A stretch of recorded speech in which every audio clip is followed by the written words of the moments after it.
I would like to recommend a very good book, Atoms in the Family by Laura Fermi. In this book, the reader learns not only the life of Enrico Fermi and his family, but also important events of World War II era, snapshots of an array of famous physicists, and above all, delightful humors which are scattered throughout the 267 pages book. The author, Laura Fermi, wife of Enrico, was born in Rome and lived there for some 30 years before events forced her family to emigrate to the US when she was 30 years old.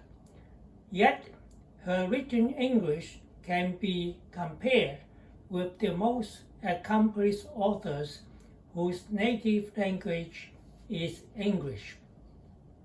At the beginning of the book, she makes fun of her fellow Italians.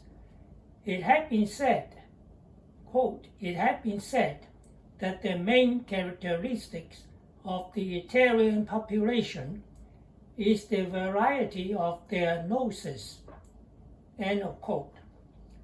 There then follow detailed accounts of various stages of Fermi's career, which are well known. In Italy, Columbia University, University of Chicago, Los Alamos, and his winning the Nobel Prize in Physics in 1938.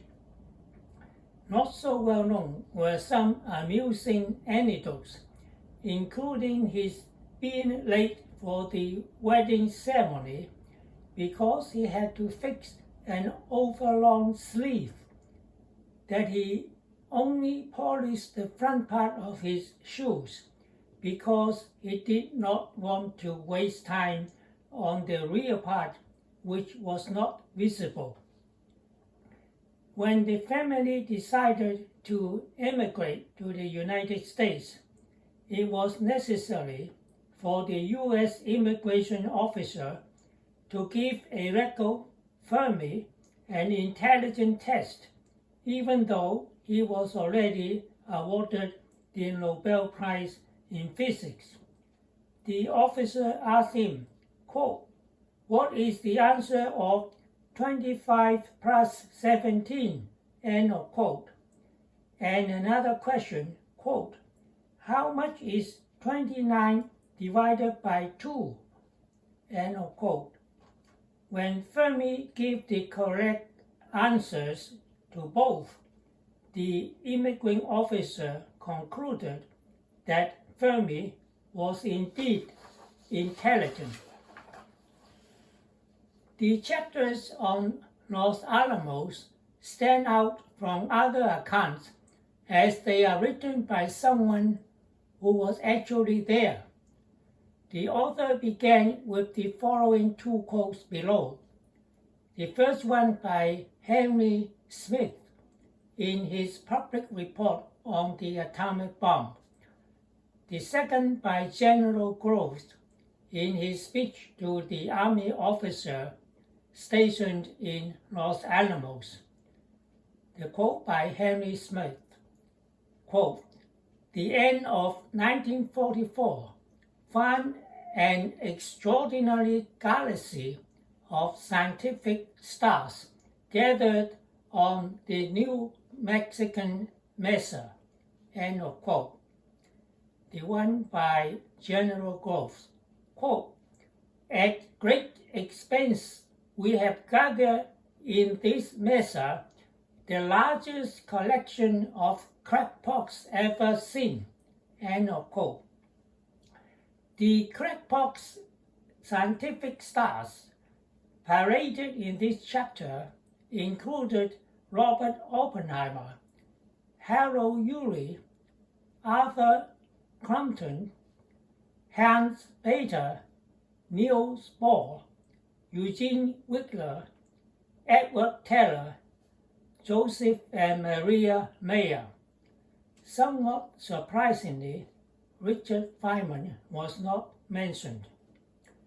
Oppenheimer was known for always having his pipe in his mouth, most of the time lighting rather than smoking it. Niels Bohr walked around absent-mindedly, and Eugene Wigner had a bottle of Chianti wine hidden in his bag throughout the duration of the experiment. On December 2nd, 1942, when the uranium pile was successfully undergoing chain reaction, everyone participating in the project took a drink of it in the celebration party. A couple of months later, the Fermis and a few other physicists received a case of Chianti wine from an importer who wished to acknowledge his gratitude for the free advertisement that Chianti had received. In the last page, the author thanks Dr. Cyril Smith for giving her the idea for this book, saying to her, quote, "You should write your husband's biography," end of quote. To which the author answered, quote, "My husband is the man I cook for and iron shirts for. How can I take him that seriously?" End of quote. Readers should all thank Dr. Smith for giving the author the idea of writing the book. The last sentence of the book reads, quote, "Above all, to the members of my family who have endured life with a writing housekeeper and have not complained," end of quote. I am sure most readers, if not all, not only will not complain, but will thank the author for a most informative and delightful book.